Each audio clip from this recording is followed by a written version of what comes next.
First, starting off, the atmosphere again was just electric, amazing crowd, great atmosphere. I don't know how many points our crowd is worth, but it's quite a few. I thought the energy at the beginning of the game, players feeding off the crowd feeding off of a group of guys that came out ready to play, and I thought the tone was set from the very beginning that we were going to have a bunch of guys tonight that were really committed to playing hard. Offensively, I can't say enough good things about tonight. Anytime you are 32 for 50, 64%, 8 for 14 from the three-point line, 14 of 19 from the free throw line, 23 assists, but a single-digit night with turnovers, only 9 turnovers. That right there is about as good as you're going to do in a college game. I thought we had unselfishness, guys looking for each other, and really great balance. And in the first half, our performance was even better. We talked about it. We were 17 of 22 from the floor in the first half, which is equally hard to do. I was disappointed with our defense, especially the last 10 minutes of the first half. We really tried to address that at halftime and encouraged our guys to come out first 8 minutes of the second half and buckle down. I mean, we overhelped, gave them unnecessary open threes in the first half, and we weren't responsible. We weren't smart. And they were able to stay in the game because of our defensive lapses and at times closing out, making bad decisions. Second half, we were much more responsible. I thought Zach Fremantle did a great job on Josh Bannon, played him one-on-one. Zach had 4 steals, did a great job of making it harder for Bannon to get the ball. And we didn't overhelp in the second half, which was much better. And again, if you look at Montana in the second half, nine field goals, right, 39%. And I thought we had a lot to do with that. So was it just kind of a few specific things that you directed them to do differently in the second half? Like what really stood out about the way that you turned it around defensively? Well, first, you can't overhelp when a player like Bannon has the ball because he's really not in the low post. He's more facing the basket. He's 17 feet from the basket. So when you leave your man to treat him like he's in the post, to double team him or crowd him, he's a really good passer. He had 5 assists at the half. I think 3 of his 5 assists led right to three-point shots. So he's just throwing darts to them for three-point shots. We talked about that before the game. We didn't really do a good job. Second half, you saw none of those. I don't know if they got a single 3 with playing inside to out. Now, when you do that and you don't help, then it falls on the guy guarding him. And I thought Zach did a tremendous job being physical, not fouling, had a couple steals, and really played Bannon head up. And it was really great to see. Our underneath out of bounds defense in the second half contributed to our defense. We forced turnovers. Some of those turnovers led to fast break points. I think it was 19-0 in terms of points off of turnovers. A lot of those 19 points came off of our ability to defend underneath out of bounds. And but I thought we had a lot of energy there as well. 11 steals, probably 5 or 6 of those steals happened right there in that segment. And what do you think it was offensively? Why did it work so well tonight? Well, I do think we have the makings of a good offensive team. One thing you felt early, guys are more confident shooting the three-point shot.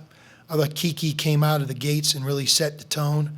In our season opener, he was just kind of out there playing good defense, but wasn't really looking for a shot. We encouraged him to be more aggressive. Kiki was 4 for 5 from the three-point line, and I think everybody in here knows that's one of the things he can really do. And we want him, Adam Kunkel, Sule, we want those guys when they're open from 3 to be confident shooting the ball. And we really came out of the gates with a lot of confidence there. Coach, you got a little bit of a different performance tonight from Sule than you had in Game 1. Obviously, kind of lit the scoreboard up, and tonight was more of a kind of getting the ball to everyone else to score. How big is that for your team, having a guy like that who some nights you can count on to score 20, some nights you just need him to get the ball to other people just to kind of keep the offense moving? Well, I think our offense, when we're going to play well, is going to be balanced. we're not necessarily reliant on one player, two players. We have a number of different types of players that can contribute. And I think that's the good. There's a lot of togetherness and teamwork that we have to continue to get better at. But you want a balanced attack. We had a lot of assists in the last game. I think we had more than 20 assists in the last game. 23 assists is a lot of assists in a college game. So that tells you that you have a lot of different players doing different things. And that balance is something we want to keep developing and improve. Now, I want to give Des Claude credit. Des didn't necessarily have a good first game as a freshman. That happens. But he was much better tonight. 3 assists, no turnovers. He was 3 for 5 from the field, played 20 minutes. I thought he gave us some really good minutes off the bench, which was good to see. And then with the points off turnovers, you guys also had 16 fast break points tonight. Can you just kind of talk about how big that is for you guys when you push the pace, or able to use your athleticism to your advantage?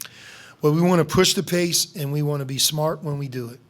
If somebody shoots a quick shot, we just want to make sure that it's a good one. When you have Nunji and Fremantle in there together, part of them playing well is that we have to be able to reward them and get them the ball in scoring position. We don't want multiple trips where they're just out there running. We have an advantage. Both guys can score, both guys can pass, and we want to take advantage of them when they're in there together. And a lot of times, I think what happens is when we're getting them the ball in scoring position, that leads to some open three-point shots and some other things that we're going to really be counting on as we keep moving forward. But I really like the way Nunji and Fremantle are playing together. Some of our best plays in both of our games, it's them passing to each other. And when you have two bigs like that, it's fun to watch. Usually it's your guards finding them. In our case, they find each other, which I think is something that not a lot of teams have. For example, they had 6 assists tonight, right? 6 assists, 2 turnovers from your 2 bigs. That's a great number.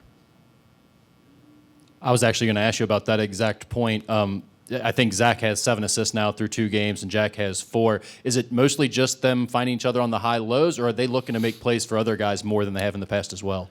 Yeah, they had a couple of really nice backdoor passes. They, of course, we're always looking for the big to big in the middle.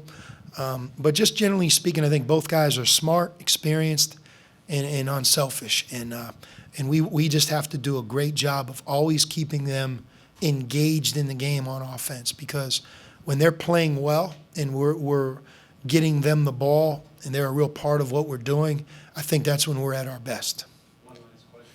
Jerome scored 11 points on Monday, but was held scoreless tonight with 4 fouls in 9 minutes. How differently did you think he played tonight versus Monday?